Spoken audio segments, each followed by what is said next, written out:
Good morning students. Atomic structure chapter में आगे चलते हम लोग।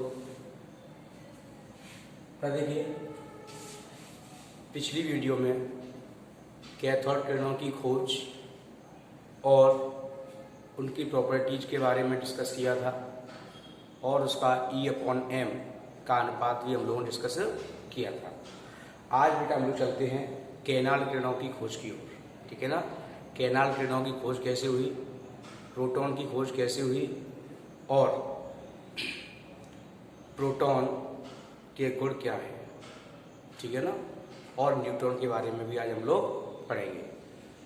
थोड़ा देखें हम लोग कैनाल किरणों की खोज और प्रोटॉन की खोज। कैनाल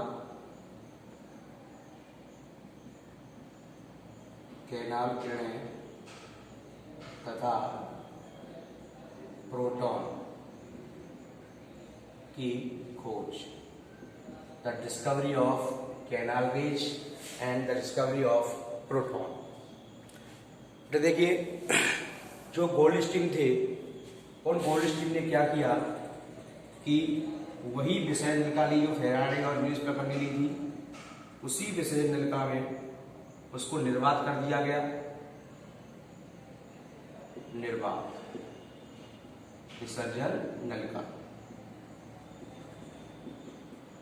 और जहां उन्होंने एनोड कैथोड लिए थे, गोल्डस्टीन ने क्या किया, एनोड लेकर के जो कैथोड थी ना उसके स्थान पर उन्होंने ली छिद्र युक्त कैथोड। यानी कैथोड है लेकिन उसमें क्या है, बीच में छिद्र है, तो हमने डॉट डॉट से उसको दर्शा दिया है कि छिद्र युक्त कैथोड उन्होंने ली और एक हाई वोल्टेज की बैटरी से इसको भी जोड़ दिया। ये बनकर तैयार हो गई विसर्जन नलिका। और उन्होंने इस विसर्जन नलिका में क्या किया, जैसे ही बैटरी उन्होंने स्टार्ट की तो उन्होंने क्या देखा कि कुछ किरणें एनोड से निकलकर कैथोड की ओर जा रही थी, लेकिन वे किरणें पीछे यहाँ पर उन्होंने एक ऐसा हल्का पदार्थ लगाया जो इन किरणों को कि आते ही दीप्त उत्पन्न करता है, उजाला प्रकट करता है। तो उन्होंने कहा कि ये पीछे उजाला जो है वो किसका है, तो उन्होंने इसका अध्ययन किया। अध्ययन करने के बाद उन्होंने बताया कि ये किरणें एनोड से निकलकर कैथोड के छिद्रों के पीछे इस पर क्या कर रही हैं, लाइट उत्पन्न कर रही हैं। तो उन्होंने इसका अध्ययन किया और बताया कि ये जो किरणें हैं वो एनोड से निकल रही हैं, इसलिए कैसी हैं, एनोड किरणें हैं।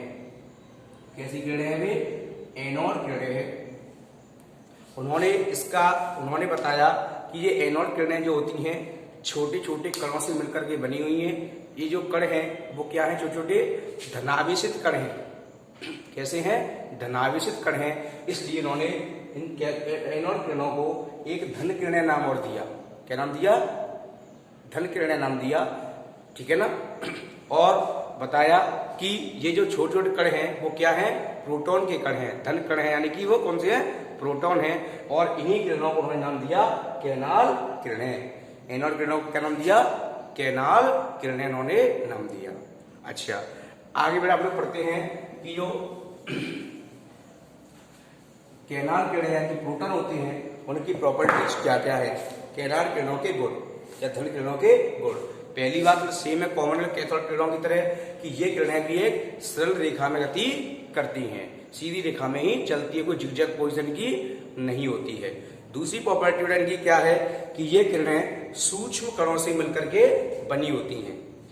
छोटे बताया था भी, छोटे छोटे कण जो प्रोटॉन होते हैं ना, छोटे छोटे कणों से मिलकर के ये बनी होती हैं। ठीक है ना।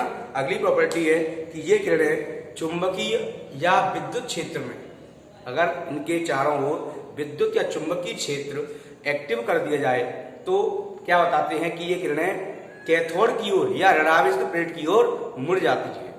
जैसे मान लो इतना एरिया है, इस एरिया मान लो हमने विद्युत या चुंबकीय करंट कर दिया, जा रही है, मान लो यहाँ पर कोई कैथोड है तो इस कैथोड की ओर ही मुड़ जाएंगी, किरणें क्या हो जाएंगी, मुड़ जाएंगी चुंबकीय क्षेत्र में। अच्छा, इसके बाद में बताया था कि ये किरणें अगर कोई ऐसी वस्तु हल्की सी रख दी जाए कि जिसमें ये, पहले बताया था मैंने आप लोगों को कि वस्तु रख दी जाए तो क्या हो जाता है, वो वस्तु इन पर टकराती क्या हो जाती है, चमकती है। इसका मतलब क्या है, ये किरणें दीप्त उत्पन्न भी करती हैं, यानी लाइट जो क्या करती हैं, उत्पन्न करती है, ग्लो बोलते हैं हम लोग, उत्पन्न करती हैं। अच्छा, अगली प्रॉपर्टी इसकी, ये क्या करती हैं, गैसें जो होती हैं उन गैसों को आयनित कर देती हैं, आयनों में तोड़ देती हैं गैसों को। अच्छा, और इसकी लास्ट प्रॉपर्टी है कि इन किरणों की जो भेदन क्षमता होती है, भेदन बताया था कि हल्की पन्नी, धातु की हल्की पन्नी को भेद कर आर पार निकल जाती हैं, तो इनकी जो भेदने की क्षमता होती है इन पन्नियों को, कैथोड किरणों की अपेक्षा कैसी होती है, कम होती है। ठीक है बेटा, यानी कि इनकी प्रॉपर्टी कैसी होती है, कम होती है भेदने की क्षमता। ठीक है बेटा। अच्छा, इसके बाद में चलते हैं हम लोग न्यूट्रॉन की खोज की ओर। न्यूट्रॉन की खोज, तो देखिए न्यूट्रॉन की खोज सब जानते हैं किसने की थी, जेम्स चैडविक ने। तो जेम्स चैडविक ने बेटा क्या किया, कुछ हल्के तत्व जैसे कि बेरिलियम का एग्जाम्पल ले लो, बोरॉन का एग्जाम्पल ले लो, तो उन्होंने क्या किया, बेरिलियम और बोरॉन जैसे हल्के तत्वों पर, बेरिलियम और बोरॉन जैसे हल्के तत्वों पर उन्होंने क्या किया कि अल्फा कणों की बमबारी कराई। किसकी बमबारी कराई, अल्फा कणों की, अल्फा का 2He4 अल्फा कणों की बमबारी कराई, तो उन्हें क्या हुआ, एक आवेश रहित कण की प्राप्ति हुई। कैसे कण की, एक आवेश रहित कण की प्राप्ति हुई। देखिए, ठीक है ना, और यहां पर एक आवेश रहित कण, इस पर कोई आवेश नहीं है। उन्होंने बताया कि इस पर कोई आवेश नहीं है, इसकी आवेश रहित, इसलिए इसका नाम क्या रख दिया गया, इसका नाम रख दिया गया न्यूट्रॉन। क्या नाम रख दिया गया इसका, न्यूट्रॉन। न्यूट्रल क्या होता है, जिसका जो कोई आवेश ना हो, न्यूट्रल हो बिल्कुल, तो उसी हिसाब से नाम क्या रख दिया गया, न्यूट्रॉन, इसका नाम रख दिया गया।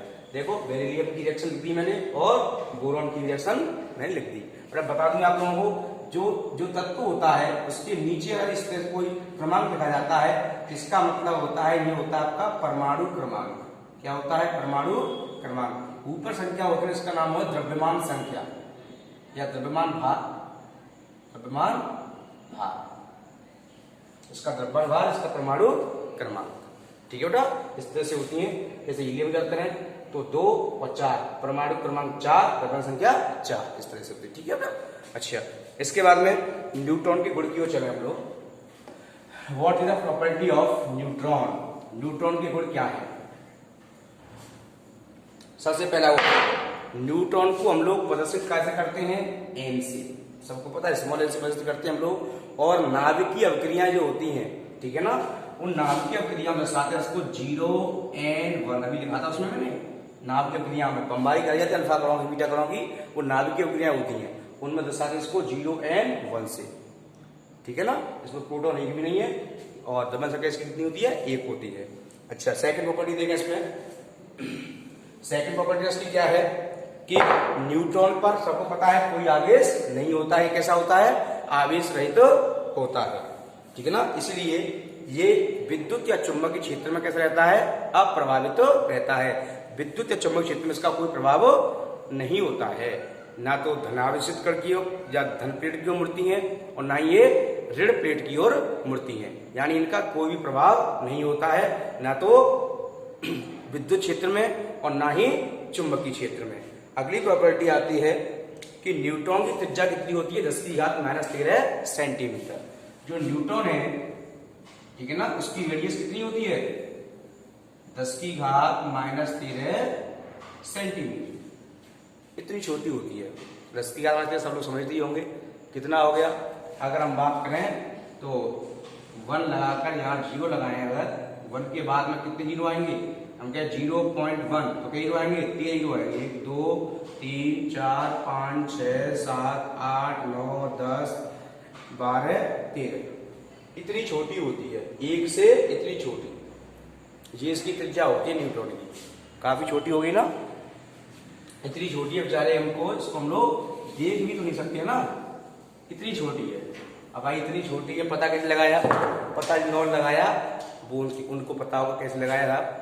ठीक है ना, सूक्ष्मदर्शी या उस जैसे प्रयोग करते हैं वो लोग, पता लगाया होगा उन्होंने। ठीक है ना, मैंने आपको बताया उसकी त्रिज्या कितनी होती है, इतनी छोटी होती है। इसके बाद में आते हैं न्यूट्रॉन के लिए E/m का मान। न्यूट्रॉन के लिए क्या का मान, E/m का। मैं आपको याद हो मैंने उसके लिखाया था कैथोड किरणों के लिए E/m का मान लिखाया था।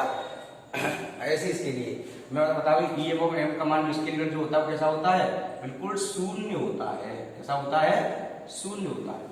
अब क्या शून्य क्यों होता है, क्या देख लो, इलेक्ट्रॉन पर आवेश कितना होता है, 0 होता है। जब ऊपर उसका न्यूमरेटर ही 0 हो गया तो डिनोमिनेटर कितना भी हो 0 होना ही होना है। वो तो होना है कि नहीं होना है। इसलिए इसके लिए E/m का मान कितना होता है, शून्य होता है, बिल्कुल 0 के बराबर होता है। ठीक है ना। अच्छा, इसके बाद में न्यूट्रॉन उपस्थित कहाँ होता है, न्यूट्रॉन बेटा परमाणु के नाभिक में। जैसे ये परमाणु है, इसके अंदर जो केंद्रक होता है, इस केंद्रक में, ठीक है ना, मैं इस केंद्र को बड़ा कर देता हूं, मान लो ये केंद्रक है, दिखा दिया आपको, बड़ा करके दिखा दिया मैंने आप लोगों को, है ना। ये केंद्रक है, तो इसमें प्रोटॉन भी होता है और न्यूट्रॉन भी होता है। वैसे अभी हम लोग एटॉमिक मॉडल पढ़ेंगे ना, परमाणु मॉडल पढ़ेंगे, उसमें हम लोग पता करेंगे कि कहाँ होता है।